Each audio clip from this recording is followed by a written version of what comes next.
Assalamualaikum warahmatullahi wabarakatuh. Apa kabar adik-adik semuanya? Baik, alhamdulillah. Baik adik-adik, pada kesempatan kali ini sebelum kita mulai pembelajaran, marilah kita membaca bacaan basmalah bersama. Bismillahirrahmanirrahim. Baik adik-adik, pada kesempatan kali ini kita akan mempelajari yaitu membiasakan perilaku terpuji. Adapun di kompetensi dasar, yaitu adik-adik harus mampu menjelaskan pengertian tawadhu, taat, qanaah, dan sabar. Yang kedua, adik-adik harus mampu menampilkan contoh-contoh perilaku tawadhu, taat, qanaah, dan sabar. Kemudian yang ketiga, mampu membiasakan perilaku tawadhu, taat, qanaah, dan sabar.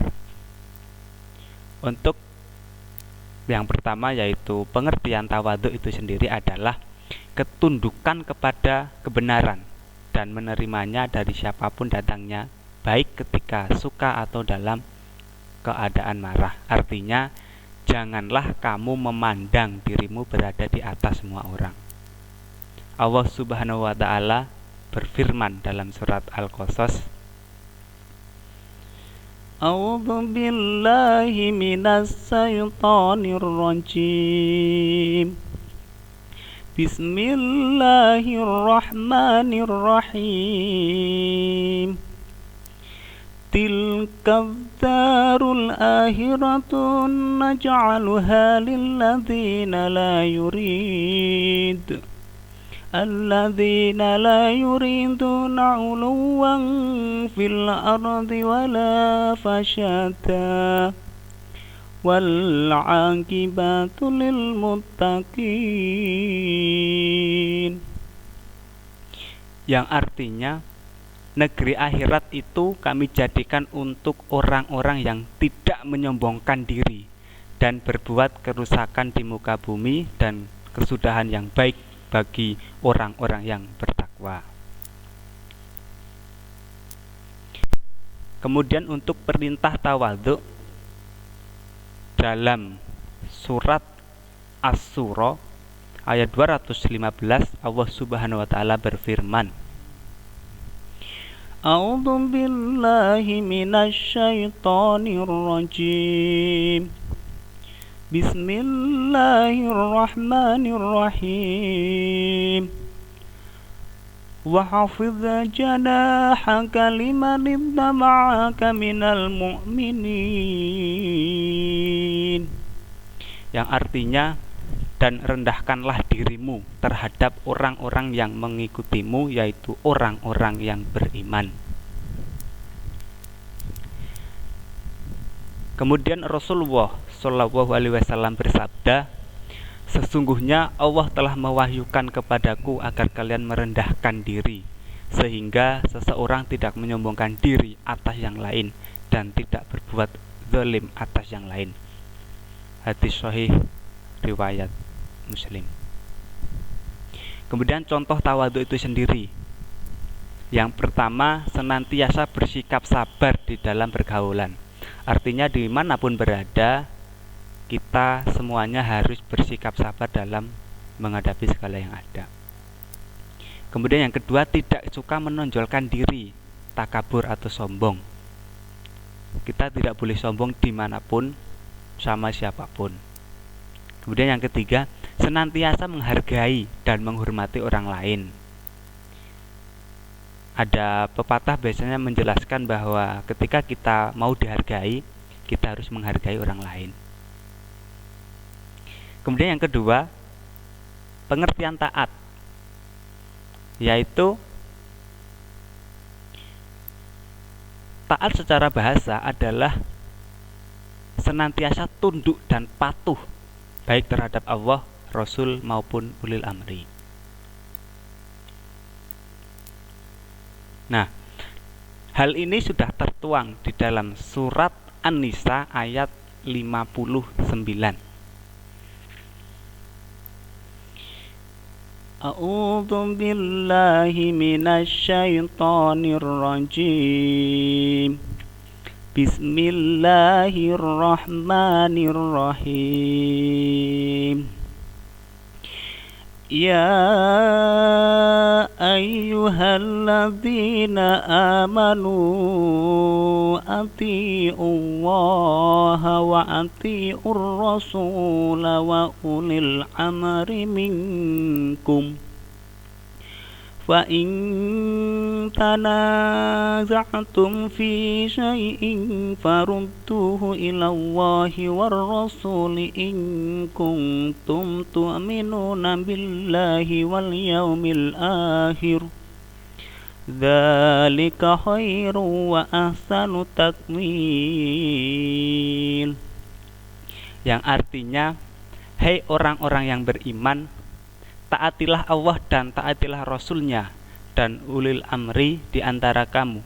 Kemudian jika kamu berlainan pendapat tentang sesuatu, maka kembalikanlah ia kepada Allah, Al-Quran dan Rasul sunnahnya. Jika kamu benar-benar beriman kepada Allah dan hari kemudian, yang demikian itu lebih utama bagimu dan lebih baik akibatnya. Kemudian dari contoh taat, yaitu yang pertama, senantiasa menjalankan perintah dan menjauhi larangan Allah Subhanahu wa Ta'ala. Kemudian yang kedua, senantiasa berbuat kebaikan kepada sesama. Yang ketiga, senantiasa ikhlas dan sabar dalam beribadah kepadanya. Yang selanjutnya yaitu pengertian qanaah. Secara bahasa, qanaah artinya merasa puas, rela. Sedangkan menurut istilah, qanaah artinya sikap merasa cukup apa yang telah dianugerahkan Allah Subhanahu wa Ta'ala kepada kita. Firman Allah dalam surat Hud ayat yang ke-6. A'udzu billahi minasyaitonir rajim. Bismillahirrahmanirrahim. Wa ma min dabbatin fil ardi illa 'ala Allahi rizquha wa ya'lamu mustaqarraha wa mustawda'aha kullun fi kitabim mubin. Artinya, dan tidak ada suatu binatang melata pun di bumi melainkan Allah lah yang memberi rezekinya, dan Dia mengetahui tempat berdiam binatang itu dan tempat penyimpanannya. Semuanya tertulis dalam kitab yang nyata, Lauh Mahfuz. Contoh qanaah. Yang pertama, senantiasa bersyukur kepada Allah Subhanahu wa Ta'ala. Yang kedua, hidup sederhana dan mau berinfak di jalan Allah Subhanahu wa Ta'ala. Yang ketiga, tidak putus asa, cemas dalam menghadapi masalah. Kemudian pengertian sabar. Sabar artinya mampu menahan diri dari segala sesuatu yang tidak menyenangkan atau disukai dengan mengharap ridha Allah Subhanahu wa Ta'ala. Dalam surat Al-Baqarah ayat 153, A'udzu billahi minasyaitonir rajim. Bismillahirrahmanirrahim.